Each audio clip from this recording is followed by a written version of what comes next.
Hey, I wanted to make a video for you about procrastination because I suffered with it for many years, and because if you want to get more work done each day and get rid of that rotten, guilty feeling for not getting work done and have more quality time for your family and friends, then there are certain steps you need to take.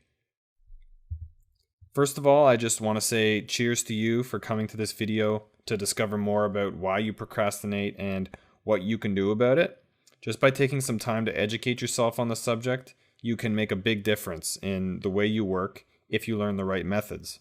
And even if you've tried to figure out your procrastination problem before and you couldn't for whatever reason, this information will be a bit different because it tackles procrastination from many different angles. But I'll explain a little bit more about that a little later. If you want to learn a step-by-step method to cure procrastination, you can see the video at this address. It makes it easy because it'll help you understand why you procrastinate better than you ever have before, and it'll show you the 5 steps you need to take to make sure that you never do it again. But for now, I want to give you 7 important tips you need to know when you're trying to stop procrastinating.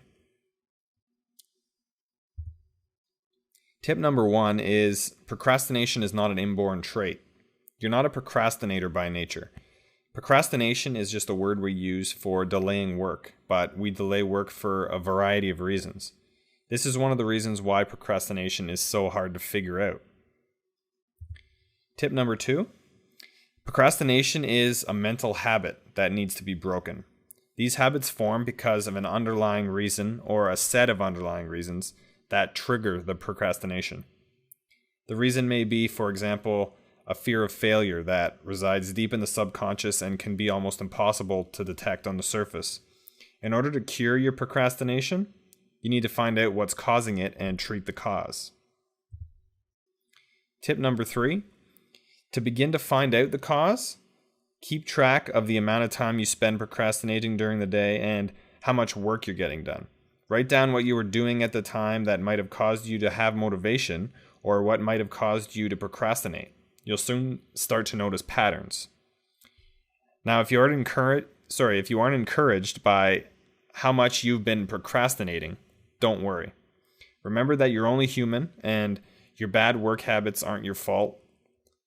Everybody has bad work habits. If you criticize yourself, that'll only feed into the cycle of procrastination, and you'll only become more afraid of failing on the next project, and you'll procrastinate even more. Tip number 4, work on small chunks of a project at a time and focus on starting rather than finishing them. Are your projects too big and intimidating? Then break them down into small tasks that are almost insultingly small. Then just focus on starting them. Don't worry about finishing or perfecting a task. Tip number 5, start by setting a timer for 20 minutes and just start working. Once the timer's running, there are 3 rules. You can sit and stare at the wall, number 1. Number 2 is you can drink water or tea. Number 3 is you can work on your task, and that's all you're allowed to do. After the 20 minutes is up, take a break from work by doing something different. This way you'll get big projects done with less resistance, guaranteed. Tip number 6, don't expect perfection. Perfectionism just creates fear of imperfection, and that starts a cycle of procrastination. The problem is, of course, knowing when what you've done is good enough. I discuss how to know that in later videos, but for now, just focus on starting a small part of the project rather than focusing on getting the entire project perfect today. Tip number 7, the big problem with procrastination is that it's unique to each person. Everybody procrastinates for different reasons, so it's hard to cure everybody's procrastination without personalized advice. In the next video, I'll be showing you how to discover the real reasons you procrastinate and exactly what to do about them. As I said, procrastination is more of a symptom of a deeper cause than a cause itself.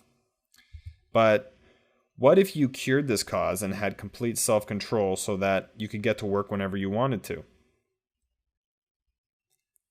And what if you could tackle big projects at work and then have time for other things you love to do and time for your family and friends?